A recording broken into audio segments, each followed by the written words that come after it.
Ils ont attendu cet instant depuis 3 semaines, depuis qu'ils sont arrivés en principauté plus précisément.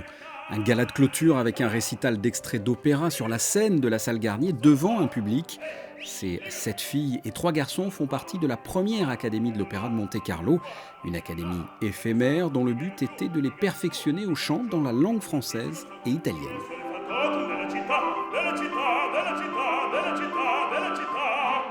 C'est un vieux rêve d'aider des jeunes artistes à s'améliorer.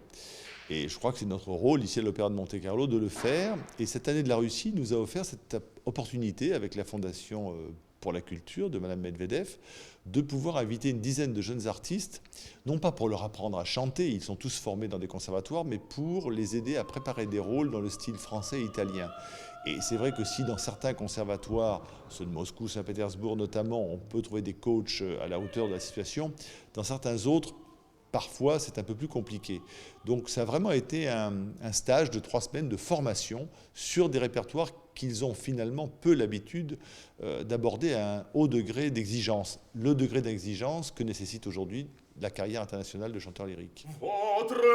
Ce sont tous de jeunes chanteurs professionnels russes ou de culture russe. Ils ont répondu au printemps dernier à un appel à candidature et ont été sélectionnés par un jury monégasque. Pendant 3 semaines, ils ont enchaîné les cours. Alors ils ont eu un coach pour le répertoire italien et moi-même pour le répertoire français. Il y avait 3 ouvrages italiens, 3 ouvrages français. Donc nous avons monté pour chacun des chanteurs de l'académie 2 rôles français par chanteur. Qui ont été plus ou moins balayés ou approfondis en fonction de la longueur du rôle.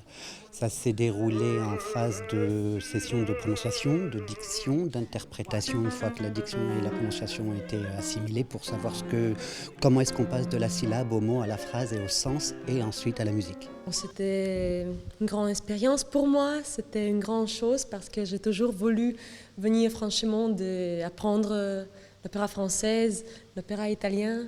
C'est quelque chose qu'on ne fait pas vraiment en Russie.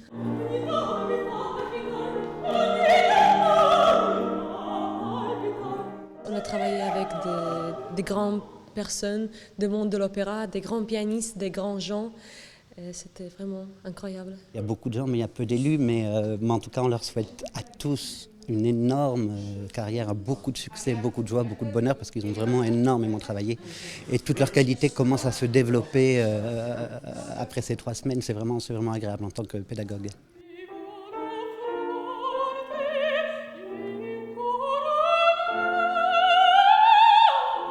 De jeunes chanteurs d'opéra dont on entendra probablement parler dans quelques années. En attendant, il n'est pas exclu que l'Opéra de Monte-Carlo réitère cette expérience et ouvre une 2e académie dans l'avenir, avec de jeunes chanteurs venant d'autres horizons.